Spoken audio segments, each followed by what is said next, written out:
What would you do if one day you were just hanging out at work doing your job when a bizarre, deformed freak from beyond wandered in?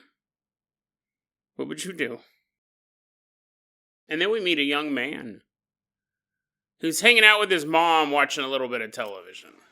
But when his mom gets up to use the restroom, leaving Peter all alone in the living room, he realizes the end is near. Today on Dead Rabbit Radio.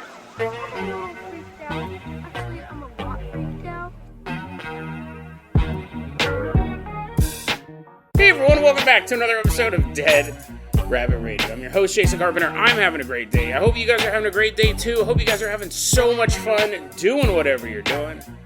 We got a ton of stuff to cover today, so first off, smashing their way into Dead Rabbit Radio Command, kicking down doors, flipping over chairs. A true maniac has entered the building. Everyone give it up for our newest Patreon supporter, Mario. Woo! Yeah, Mario's like, what? Woo! Yeah, look out, someone call 911. He's a raging lunatic. Mario's like, where'd you get that from? How did you know my deep-seated secret? I'm filled with rage forever. I don't know, I just thought it'd be funny. And I need to redecorate the place anyways. Mario, you're going to be our captain, our pilot this episode. If you guys can't support the show financially, I totally understand. I really, really do. Just help spread the word about Dead Rabbit Radio. That helps out so much. Tell your friends, tell your family, tell everyone you know. Dead Rabbit Radio is your favorite paranormal show.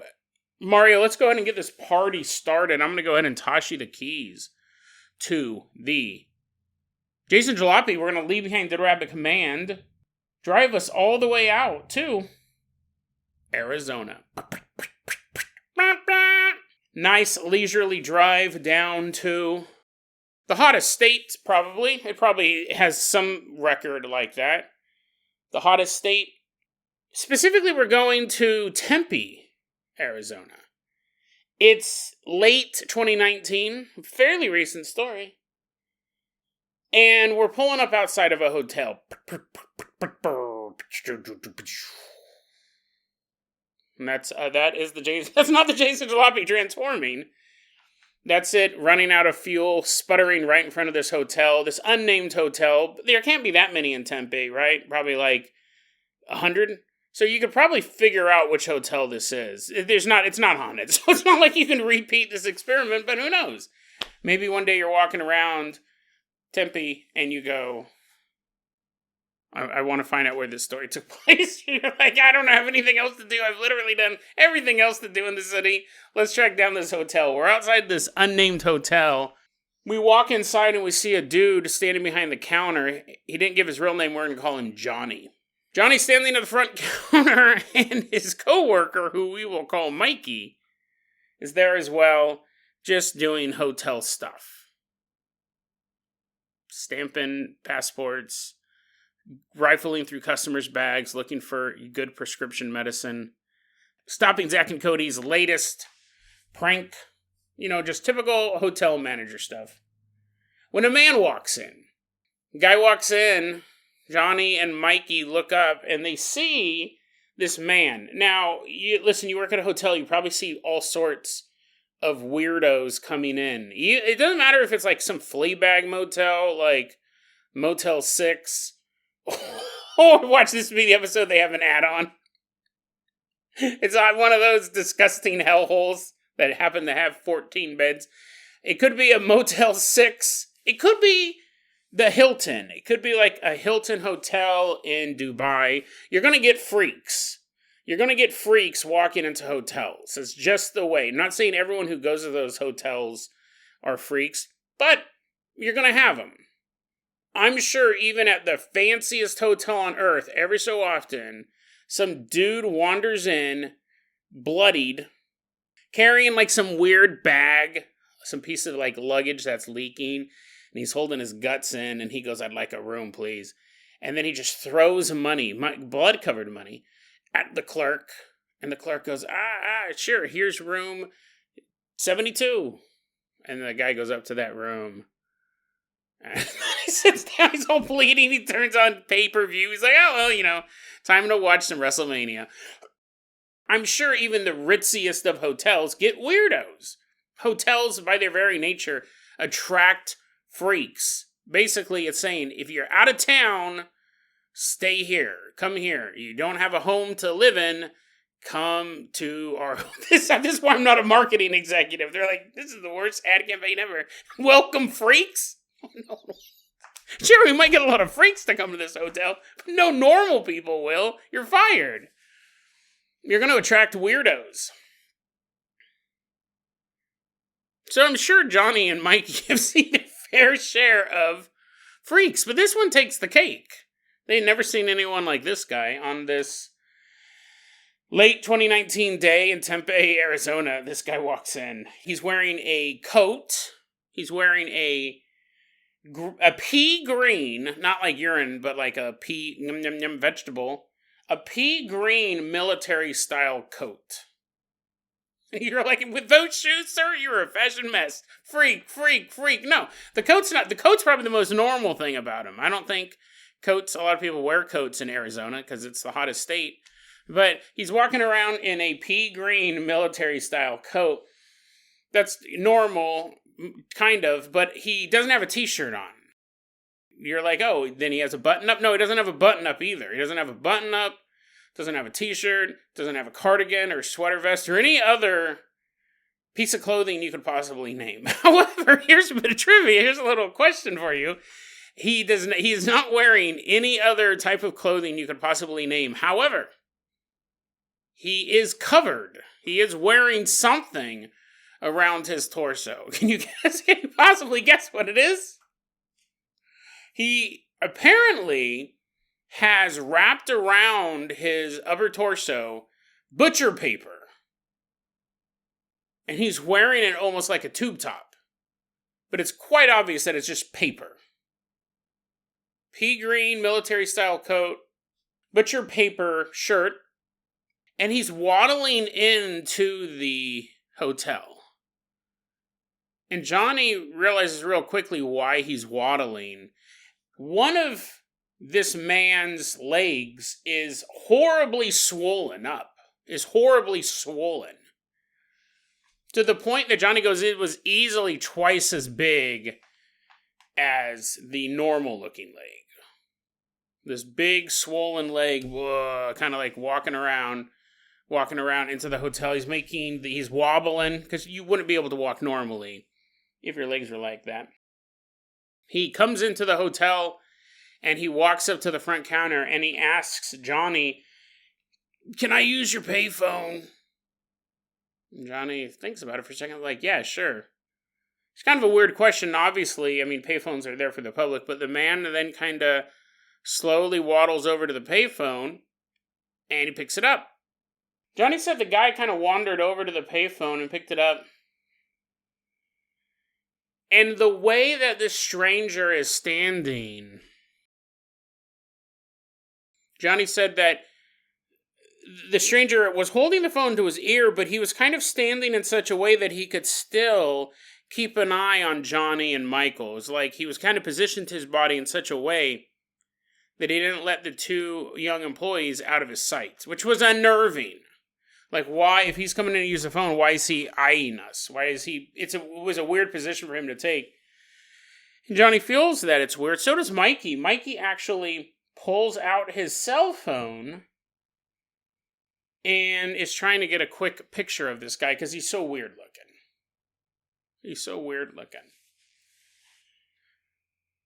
This man's on the phone, and while he is standing in such a way that he can keep an eye on Johnny and Mikey, he's also looks like he's trying to keep his phone call private. There's an awkward scene all around. And then it dawns on Johnny,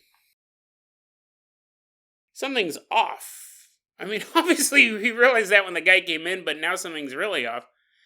Because he can hear a sound he instantly recognizes. Very faint, but he hears it. In.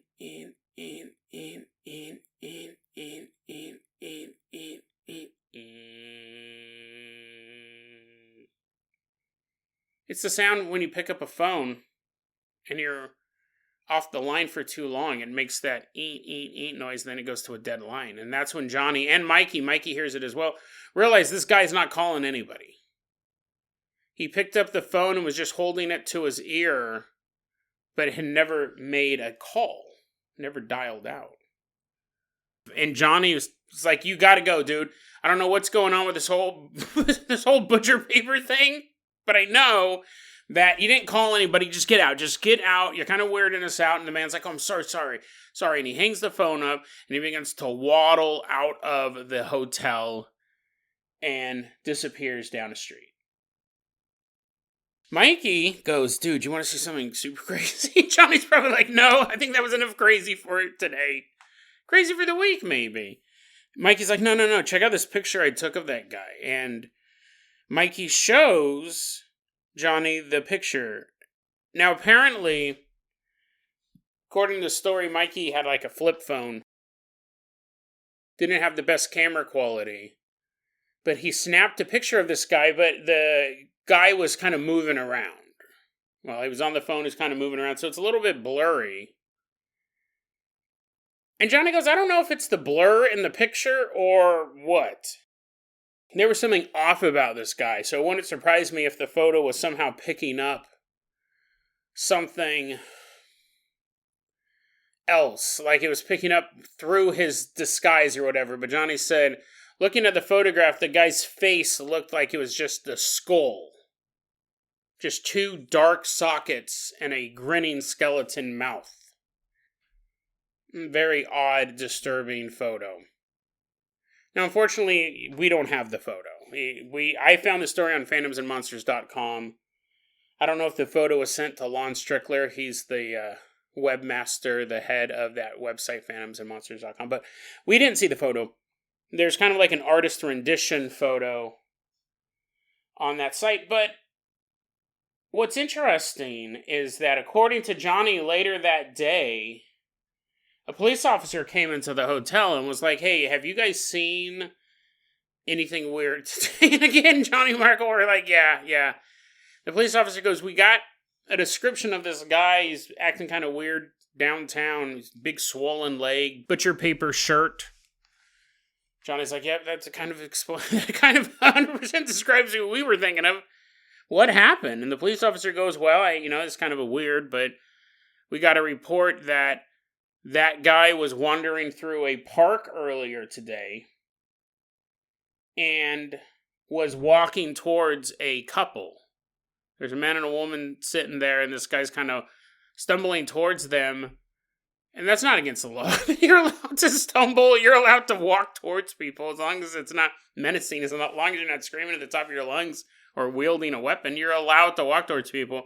But the police officer goes, he was walking towards these people, and then, well, I don't know if this is against the law. It's definitely against the laws of nature, the laws of physics.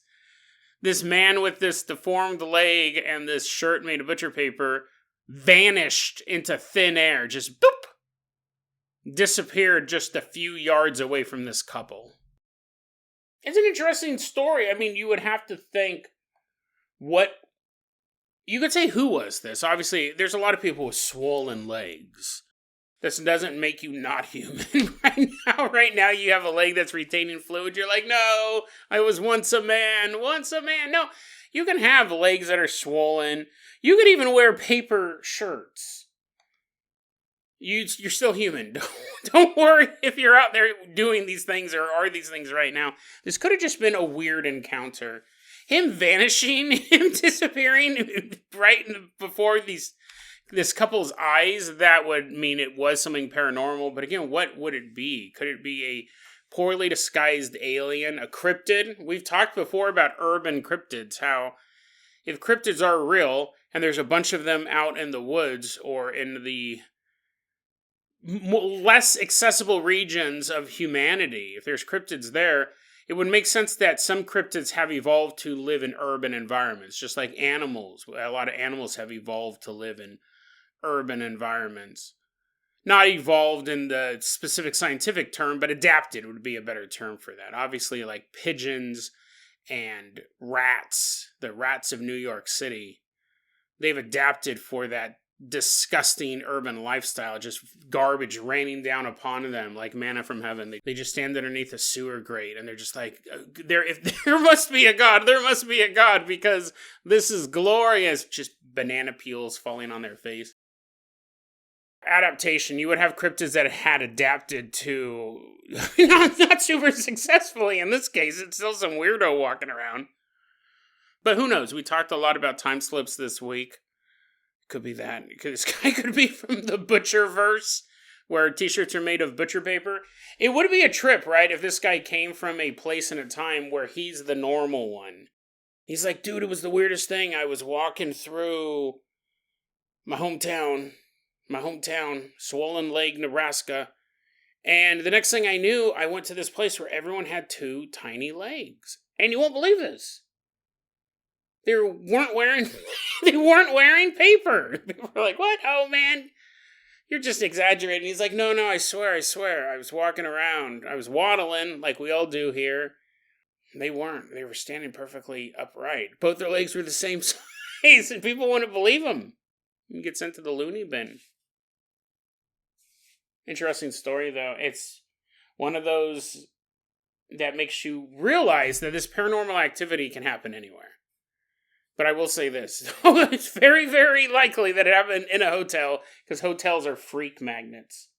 Bunch of weirdos live there.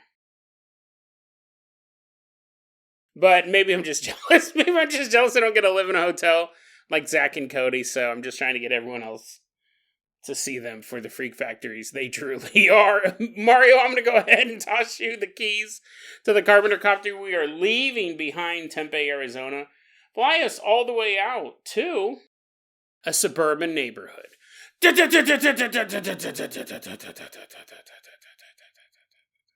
We're outside this house, crouched down in the bushes, looking through the big bay windows. I actually don't know what their house looks like. You're like, wow, Jason, that was pretty accurate. If the person who wrote this story ever hears this podcast, they'll be like, how did he know exactly what my house looked like? But anyways, I figured it's just the generic house. We're standing outside this house. This is the home of a young man. We're going to go ahead and call him Peter. Peter is sitting at home with his mother. They're watching a movie together. It doesn't say exactly what kind of movies. I would assume mom movies, right? Something from like the Hallmark Channel. It's like, will Billy and Sarah get together? Or will Sarah sacrifice her life for the big account, the Johnson account? You're like, oh my God, I want to blow my brains out. But you're spending time with your mom. You're watching this Hallmark Christmas murder mystery romance movie. Now, Peter doesn't say exactly what he's watching, but I would assume it's something like that. I don't know, maybe his mom's super cool. Maybe they are watching a Saw movie. Who knows? But I don't know if I'd be comfortable hanging out with my mom if she watched Saw movies. She's like, you've been a bad boy, Jason. Go to your room. I'm like, ah. I walk in. It's covered in barbed wire. She's like, how much do you really want to get out of doing your chores? Peter is watching movies with his mom. And the mom goes, I gotta go to the bathroom. So she gets up and she walks away. And it would be more alarming if she turned to you and said, I have to go to the bathroom, and just sat there. Like, Mom, are you okay? She's like, yeah, I told you I have to go to the bathroom. And she's just pooping on the couch. That's not what happened. Maybe an anvil did fall in my head. This story's gone sideways. The mom goes, I gotta go to the bathroom. And she gets up and she walks away to go to the bathroom. And Peter is just sitting there. He's still watching this movie when something catches his eye. He said, not far from where I was sitting, I look up and I see a figure just standing there. I can't make out a lot of details, but I noticed it seemed to be wearing a hospital gown. It appeared to have bright yellowish skin. And while I couldn't make out a lot of details, it looked like it had the same hairstyle as my mother.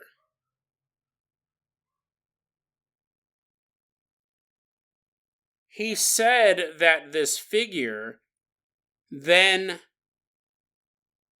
began to move towards him. But the way he put it wasn't a walk, it wasn't a waddle. This figure moved inhumanly fast. It's just standing there in the room and then moves faster than any human could cover that distance. And when it gets close to Peter, it just vanishes.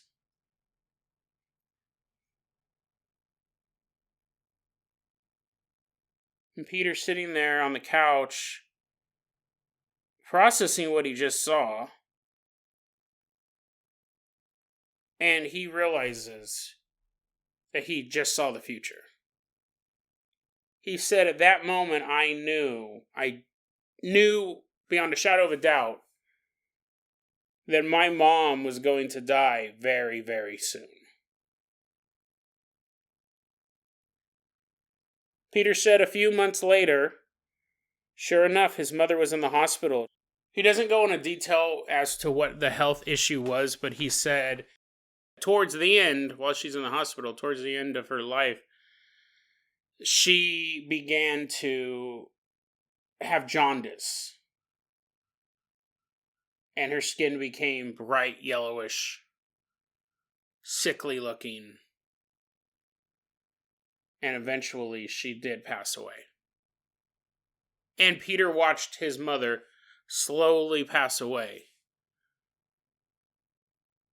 with yellowish skin, wearing a hospital gown.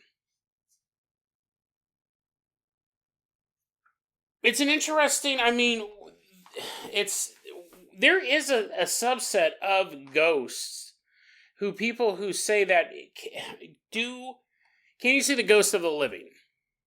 This is something that does happen from time to time. It's possible. We don't see a lot of instances of that, though. We don't see a lot of instances of ghosts appearing before they die. Now, we do have precognition. We do have people having visions of death. And that's what this could have been. It could have been a vision of a death and not actually his mother's spirit appearing. It could have been the universe preparing him for his mother's passing. There's some information here that I think would be helpful to put into context. One, did he know his mother was sick? Was this something that this was a disease she had been dealing with for the past couple of years or the past couple of months? And he was being told in this very blunt way she was going to die soon. Or was she perfectly healthy? Like, there's definitely a different...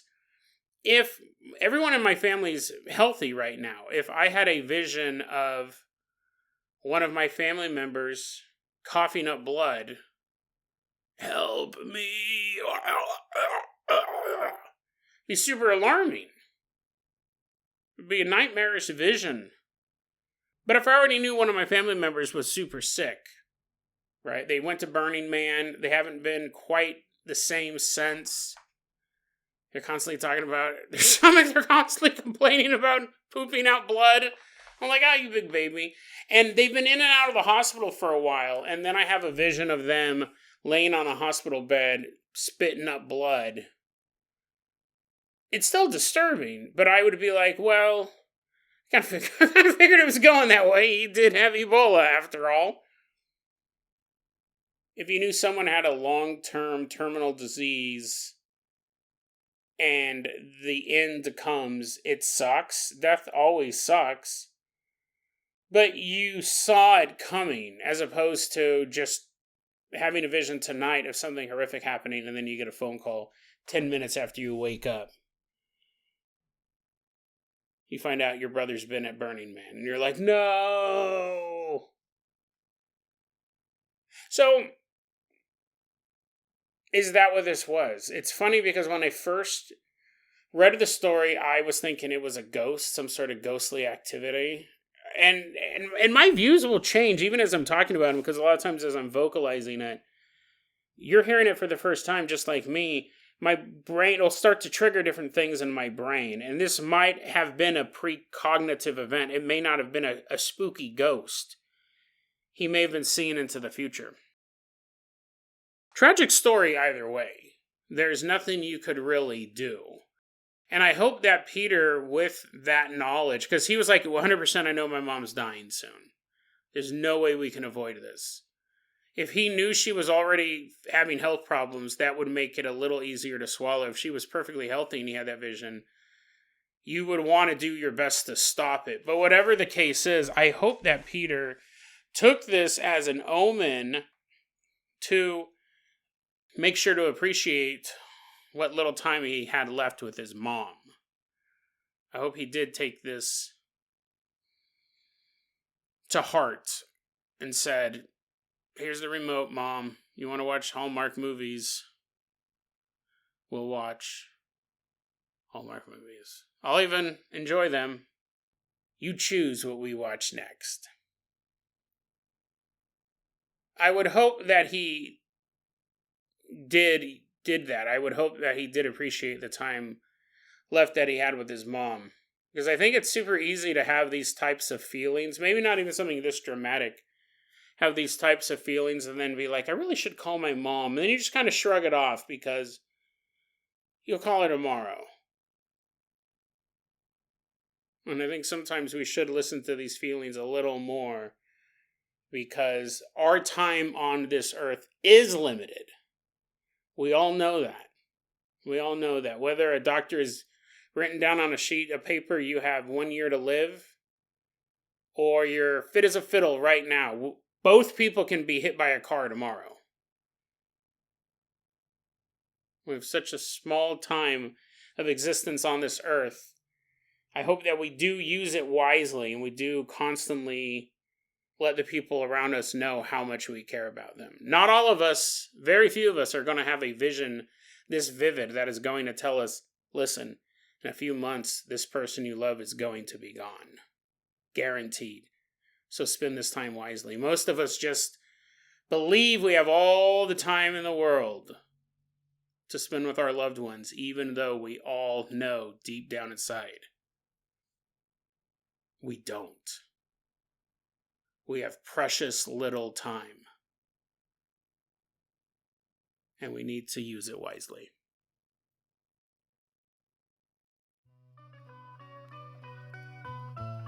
DeadRabbitRadio@gmail.com is going to be our email address. You can also hit us up at Facebook.com/DeadRabbitRadio. TikTok is @DeadRabbitRadio. Dead Rabbit Radio is the daily paranormal conspiracy and true crime podcast. You don't have to listen to it every day, but I'm glad you listened to it today.